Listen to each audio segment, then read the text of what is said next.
Ladies and gentlemen, today a review of Indiana Jones and the Dial of Destiny.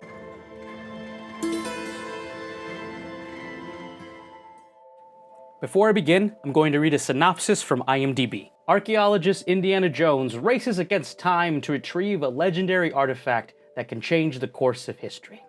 I think like many people, the Indiana Jones franchise is a very beloved franchise. I grew up watching the first three movies and truly really enjoyed all three of them. I think I'm with a lot of other people that say that the Kingdom of the Crystal Skull wasn't as good as those other ones, but at the very least, its ending was actually a pretty solid farewell to the character of Indiana Jones. I give that to that film. I don't think it's a great film, and I think it has a lot of its problems, but I think it really does stick the landing in a really solid and solemn way, for sure. Dial of Destiny opens up with a flashback that's kind of prolonged, and it also has, and I don't think this is a spoiler, a long sequence with a lot of de-aging effects for Harrison Ford, which I actually do think work for most of the runtime of the beginning of the movie, but there's definitely moments where you kind of like see the seams of the 3D, and it just kind of takes you away from the movie a little bit. However, when this movie really starts to get going, and that's right at the end of the first act, and you really see Indiana Jones as an old man, as an old professor trying to appeal to a younger audience that is more enthralled with the fact that the NASA went to the moon. This movie opens up in 1969 when the Apollo astronauts are celebrating their return to Earth from the moon. And you can really feel the fact that Indiana Jones as a professor is just not being able to keep the attention of his students anymore. A very interesting mirror to some of the earlier scenes in the earlier movies where he talked about ancient civilizations and ancient wars when his students would really be enthralled by it. And it really does introduce you to the dynamic of the fact that Indiana Jones is aging and the world is aging away from him, and his brand of adventuring and understanding of history is just not exciting as it used to be.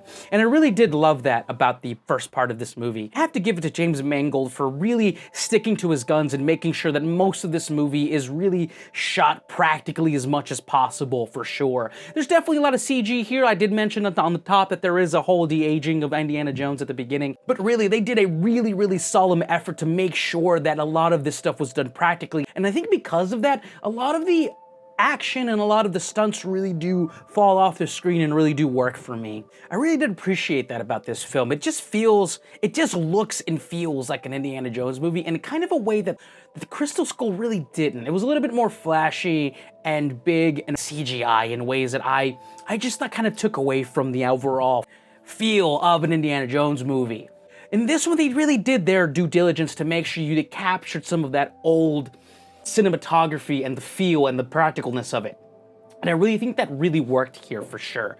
I really enjoyed Phoebe Waller-Bridge, the new addition to this movie. She really does bring a kind of wit and snarkiness that feeds off very well to Harrison Ford's Indiana that I really did enjoy, for sure. Some of my criticisms do kind of lie in the script overall. There are just moments in this movie and plot details that are just completely abandoned, for reasons I'm not sure why.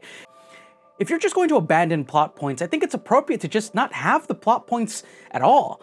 But this movie does that in several different ways. There's also certain characters in this movie that you don't even understand their motivations, and towards the end of the movie, you're just kind of felt to believe that these people are just there, they're doing what they're doing, and you're never gonna know why they're doing it and how they're talking the way they're talking. Except for the big bad, which here is played by Mads Mikkelsen, which I do think he does a very good job of playing a very sinister villain that is very much tied to a lot of the older villains that Indiana Jones has fought before in the past.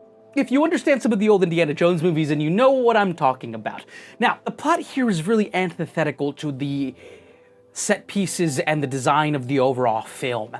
Just by the end of the movie, you understand what's happening, and I kind of really get what it's happening as well, but the motivations are just all over the place. That's not to say that the ride isn't fun, and it is. This is a really spectacular good time at the movies, for sure. I watched this with my father, and he had a good time, I had a good time, it was a good time at the movies. But there was just so much about the plot that was just sunken, and you just didn't know what was happening, you didn't know why. There's certain sequences here. There are sequences that take place in Tangier that I think are really fun and harken back to a lot of the chase sequences in the old Indiana Jones movies. And you definitely have Harrison Ford saying some of those iconic Indiana Jones lines. And I think because of those things, this movie does earn its existence for sure. It's just that the overall plot is just bogged down by so many questions. Questions of why these people are doing this. Why are these specific people hanging out with this guy? And why are these people not talking in a way that's supposed to be the way that the other people are talking?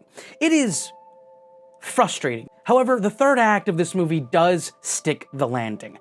It ends in a way that is very much appropriate for it being the last Indiana Jones movie. It is a farewell to the character in a way that I think is poignant, sweet, and makes sense for sure. Overall, I give Indiana Jones and the Dial of Destiny a 6.75 out of 10. A fun ride that is shot and is executed in a way that really makes you feel like you're watching some of the older Indiana Jones films, but with a plot and story that is so bogged down with so many plot holes that you will find yourself wondering, wait a minute, what? Many, many, many times. However, this movie does stick the landing. Harrison Ford is doing outstanding work. At the age of 80, it is spectacular the work that he's doing here. Phoebewallerbridge is a welcome addition to the cast. I think she brings a really good kind of gravitas and foil to Harrison Ford's Indiana Jones. I think they really do play well off of each other. It ends poignantly, sweetly, and I think does a reverence to the character. But the overall plot will just have you finding yourself saying, what is going on? There's definitely a lot of fun to be had here. The sequences are great. There's definitely a lot of Indiana Jones feel throughout, and I commend James Mangold for doing his best to make sure that this feels like one of those movies. Thank you for watching, ladies and gentlemen. I know I've been gone for a really long time, and if you're watching all the way to the end, thank you very, very much.